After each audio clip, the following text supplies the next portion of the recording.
Let's just get right into it. Hello everyone, I'm Just Some Reader, and today we're going to be talking about the true reading order for Brandon Sanderson's Cosmere. All the other videos? They're wrong! B. Sando's video? Also wrong! This is the only real way you can experience Brandy Sandy in all his writing glory. Let's start off with what Billy Silly himself offers as a starter. We're starting with Tressa the Emerald Sea. It's a standalone novel about ships on a spore sea. Very cool story. Very good entry into the Cosmere. After that, you're gonna read The Emperor's Soul. Good novella. Then we're gonna start a series with Mistborn Era 1 and the first book, Mistborn: The Final Empire. It's often labeled as just Mistborn nowadays. Then you're gonna read The Well of Ascension and The Hero of Ages. The vibes are stellar throughout, and Allomancy is the prime example of a hard magic system in modern fantasy. After that, you'll have to read Elantris. We already read The Emperor's Soul, which takes place on the same planet as Elantris, so we might as well. Oh, but then after that, we're gonna have to read The Hope of Elantris. That way we get extra context for the ending. After that, we're gonna briefly jump back into Mistborn with the 11th Medal, which is inside a collection called Arcanum Unbounded. Actually, while we're there, we're going to read the entirety of Arcanum Unbounded,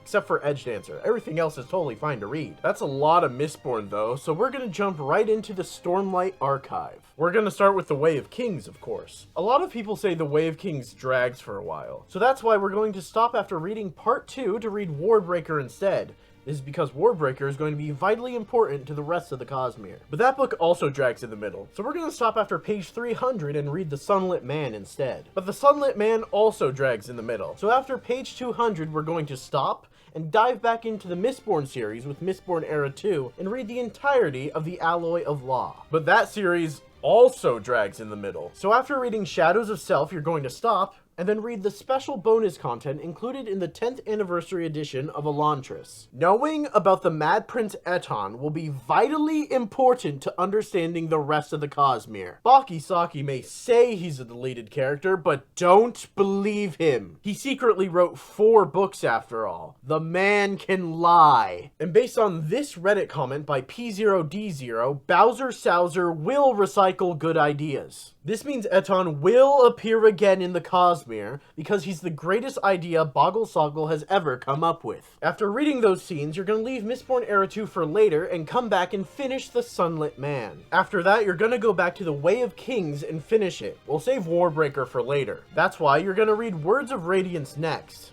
After that, you're going to read Edgedancer. But before you read Oathbringer, we're going to have to read the special bonus content included in the 10th anniversary edition of Elantris. I cannot stress how important this is. Then you're going to read Oathbringer. After that, you're going to finish Dawnshard. But before continuing, that was a lot of Stormlight, wasn't it? We're going to need a break. Especially because the next 2 main books aren't as good as the rest of the series. So you're going to go back to Warbreaker and finish it. There's a romance in that one, huh?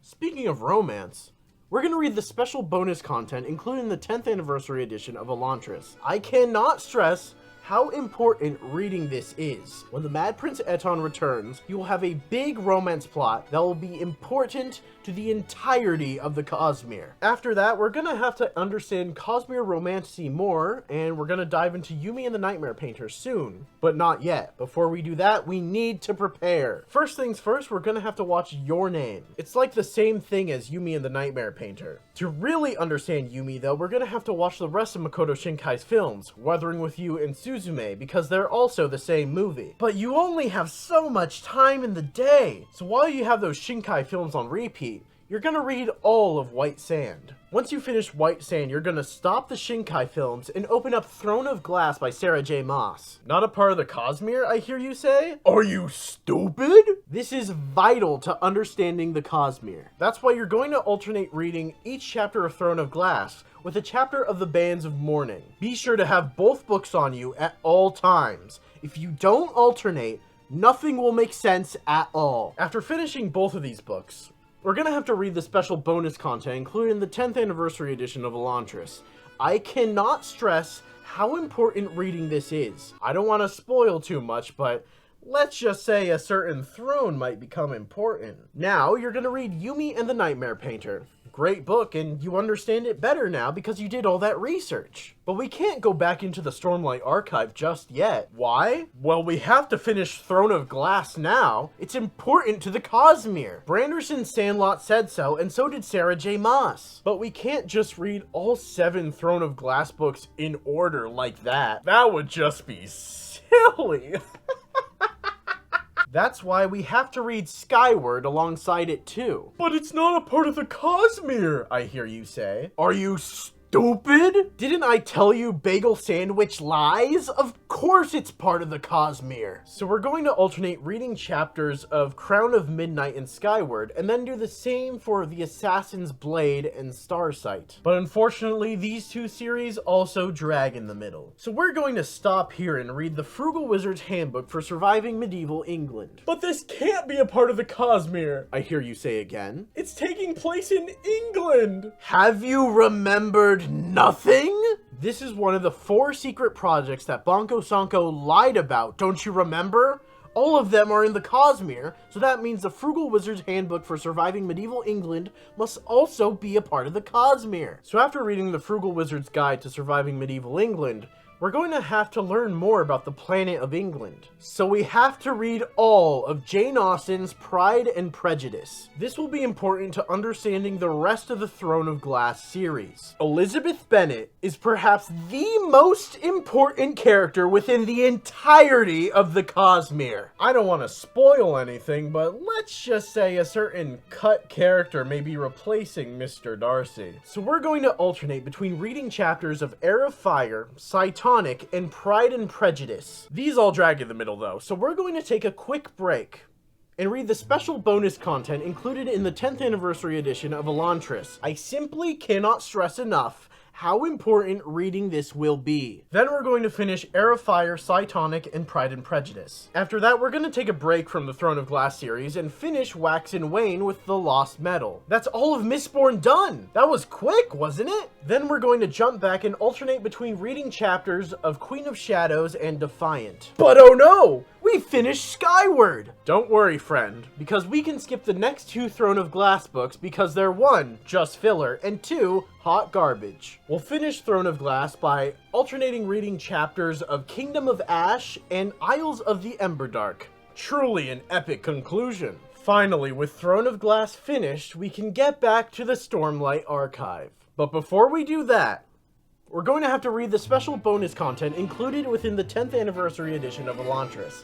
I cannot stress how important reading this will be to the rest of the Cosmere. Now we're going to start reading Wind and Truth. What? We're skipping Rhythm of War? Not entirely. There's always a method to the madness. After page 600 of Wind and Truth, aka after Wind, we're going to stop reading Wind and Truth and instead read The Fires of December. What?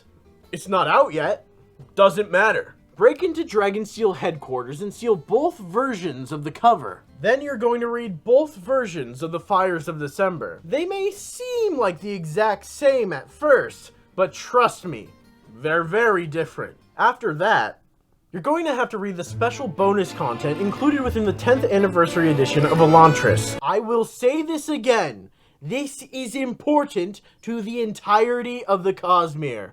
Eton will return. Now you're going to go back to Rhythm of War and read the whole thing. Once you're done with that, we're going to have to read The Way of Kings Prime. But The Way of Kings Prime is... Have you learned nothing? But that drags in the middle. So we're going to stop and read the entirety of Hoyd's storybook collection. Once that's done, you can finish The Way of Kings Prime. After that, you can return to Wind and Truth and finish it. That's it. You've caught up with the Cosmere. The definitive order of which to read it in. But as always, I'm just some reader, and I'll see you once you read the special bonus content included within the 10th anniversary edition of Elantris.